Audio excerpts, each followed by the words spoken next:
Cody Bellinger. You wouldn't have any idea. He plays first base, he plays right field, he could play center field, he played left field, plays them all, and plays them all like it's his natural position. Bellinger, he dives and makes the play. Oh my word. And just remember, that's Cody Bellinger in left field.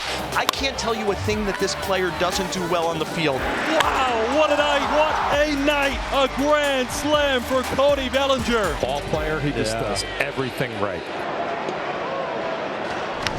In a market that is going everything right for Cody Bellinger as well, Joel Sherman joins us with the very latest on the Yankees' courtship of Cody Bellinger, trying to bring him back. Do I have this right? They've made two separate offers? So they made a second. John Heyman, our colleague, reported last week about their first offer. I reported that there was a second offer today in the Post. Look, the Yankees haven't hidden this even publicly. This is the number one guy for them. They'd love to bring him back. This may be the best opt-out of all the opt-outs. Well, I mean, that makes sense. Well, we got to increase the market. He just checks boxes on both sides of the ball. Plus, he's proved he could play in this market at a high level, and so they clearly want him, and I think he wants them. This offseason for the Yankees reminds me so much. If I could travel back 2020, 2021 offseason, DJ LeMahieu was coming off a great year and was a free agent. And the Yankees and LeMahieu spent like all winter staring at each other like, we really want this marriage to continue, but they had to go through it. And eventually it got done in late January. The Yankees did nothing before January 1st. And then in just a spurt in January, did that, traded for Jamison Taillon and signed Corey Kluber. And I kind of feel that's this offseason for them again. Like, that they'll find a way, and again, I'm not reporting anything, I know our aggregator friends love this kind of stuff. They clearly would like to find a way back to Bellinger, add at least a starting pitcher. They've talked to the Marlins about Edward Cabrera. I'm not sure how much traction they have. They've talked to the Brewers about Freddie Peralta. Think about their starting pitching issue, guys. Well, on July 1st, they might have one of the better rotations in the sport because by then, I think Carlos Rodon's about May 1st. I think Garrett Cole's about June 1st. Clark Schmidt's about August 1st. But then, you got to play baseball games before then. And they got to make sure. And when you just look at this list, Max Fried, Warren, and Schlittler all career highs professionally in innings last year. So you wonder, what does that look like? Luis Gil, constantly injured guy. So they brought back Ryan Yarbrough to help kind of in there a little bit. But that's kind of like what they've been doing this offseason. They have to wake up and understand, too, that you could be out of it because the division has got that much better. Well, you'll have four teams with great ambitions, right? The highest spending teams in free agency so far this offseason, Toronto number 1, Baltimore number 2. That's your division, right? We know the Red Sox are not done. I wouldn't be surprised if Alex Bregman ended up back there because Alex Bregman is to the Red Sox what Bellinger is to the Yankees. Yeah. Someone who kind of succeeded in that market. It works. It feels like they want each other. But you got to get it done. We can't just talk about it. But I kind of think these are the Yankees, that they'll be busy in January, that they kind of laid low, kind of got some stuff done beforehand, Small, Ahmad Rosario, Trent Grisham, etc., and now they'll do some bigger stuff. So that brings me to this question, Joel, and Matt and I were discussing this earlier a little bit. Why give the players the opt-out? Would you have not got them to sign? Like when you got Bellinger, why does he get the opt-out? Well, that was a contract signed with the Cubs. Right? The Yankees didn't sign that contract with him, and he did that because Bellinger went into the marketplace, and I thought he probably felt he was going to do much better than he did. So what Scott Boras has often done, and it's worked out great, look at what Pete Alonso did, which is he had an opt-out after 1 year and then scored the big deal at $155 million.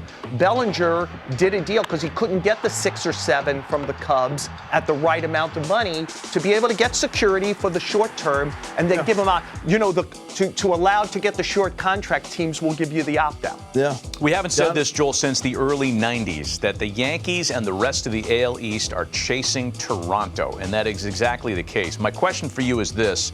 If the Jays don't bring back Bo Bichette, has this been a good or a great offseason for them? Great. I think it's a great question. I think that the Okamoto signing, 4 years and $60 million while we've been on break, that was one of the ones. It made me ask this question. We've been asking who is going to be the Dodgers East? And we keep thinking about Steve Cohen's Mets and the always Yankees. Could it be the Blue Jays? Just because, here's the case we make. They've been chasing it.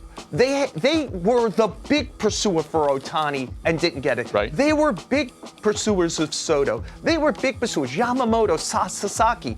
Well, last year, they go to they get as close to winning a championship without winning a championship as possible. And word coming out of their clubhouse was it was a great clubhouse. Suddenly, are they a destination place? They're the big free agent guys. Biggest contract signed so far this offseason, $210 million for Dylan Cease. They also brought in Cody Ponce. They did Tyler Rogers. They did Okamoto. I don't think they're done. I think they got one big one left. Is that a reunion with Bichette? Is it Tucker? Is it Bellinger?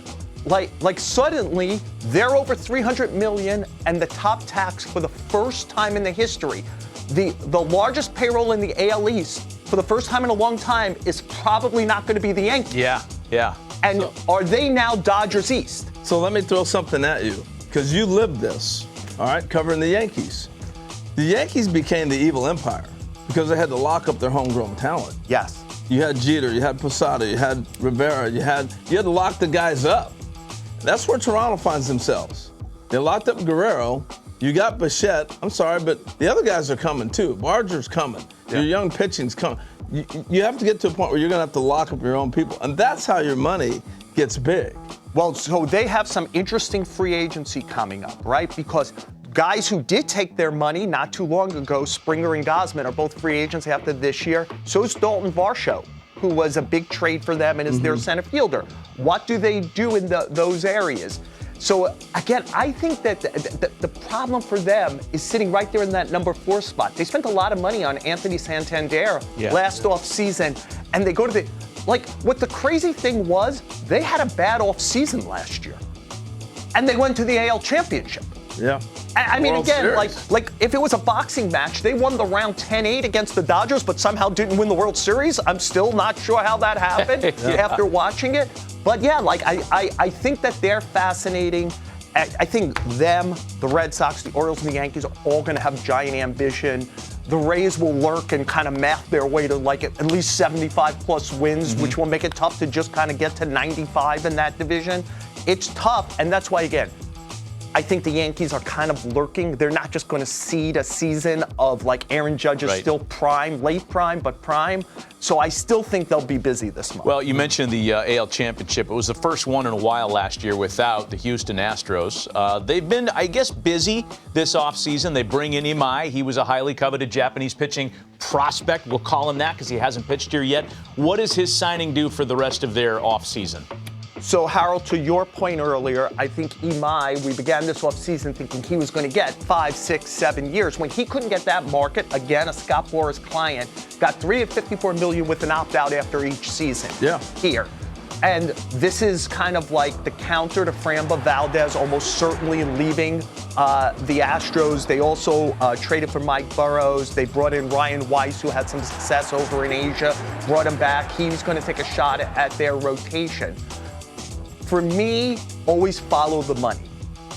This takes them to about $5 million shy of the lowest tax threshold. If they go over, it would be the 3rd straight year. There's certainly a lot of noise out there that ownership doesn't want to do that for the 3rd straight year, and there's no way that they don't need to spend more than $5 million. So what can they do? Well, once they trade for Correa and put him at 3rd, and now Altuve is kind of committed back to 2nd, and you want to use Yordan Alvarez as your DH, you're starting to lock up the places. Well, where does Paredes, you have Alvarez in left field. That isn't what they want to do. They have publicly said they want him to DH. So to me, Christian Walker has 2 years at $40 million left. Paredes got 2 years of control, has some arbitration. One of those guys getting traded opens up money for them. By the way, do they go even further? Brian Abreu, who is a desirable relief pitcher, is in his walk year. Do they say, hey, we're unlikely to keep him long term. Can we turn him into something? Every team is looking for a center fielder. Jake Myers. In Cole, they have a young center fielder they think can play. So I think that they're an interesting group to see if they could trade to solve the rest of their problems and get out of money to do other things the rest of the offseason and through July 31st. Yeah, I would agree with all that. They're fascinating right now because we've been in that stage with the Astros for a couple years. These are important years for them to continue what they had established, going to 7 straight ALCSs or take a step back and retool. Joel's going to rejoin us here in a little bit. One quick thing. Can you guys put that Big Six back up there, the Big Six cube? Because I want to ask Joel this before we let him go real quick. Which one of these dominoes falls first? The Big Six that are still out there. Talking Framber, Bregman, Bellinger. There you go. They're right there. So to me, I feel like Bellinger in some way is waiting for Tucker, right? So that all the teams that don't get the number one guy, like now all of a sudden it becomes clarified. I think Tucker goes, but I don't want to pretend like I have giant insight. The one thing that has come up more often with Tucker that I've heard and I've seen some people write about is he not finding that market in the 300 million, 400 million, whatever we thought it was going to be, and we'll do a high annual value and shorter with, again, the ability to get back out if he that would make wants. sense for him. Like he didn't have the year that would have put him the money. And the team that always lurks on stuff like that is the Dodgers. Like we should always remember, when the Dodgers saw Bryce Harper, they thought Bryce Harper's market collapsing. They offered him like a 3-4 year deal at a high AV and said, want to come do this? They've done this. They ended up with Trevor Bauer like this. When his market collapsed, they ended up with him on a 3-year deal. This is one of those ones, I think the Dodgers would love to add an outfielder, and they're always looking to do it on their terms. Their terms would be high value, short term, high annual value, short term. And I think they're lurking for somebody like Bellinger or like Tucker who might have their market not go to where they thought it would. And it all circles back to Ohtani gets $2 million. Yeah. Right, so they got all that do-re-mi. Yeah. It isn't about $2 million. It's how much money he makes them. Yes, exactly. That's not the $2 million. Well, let's hurry up and sign those 6 guys so we can tear apart the breaking news unit here at the network. Joel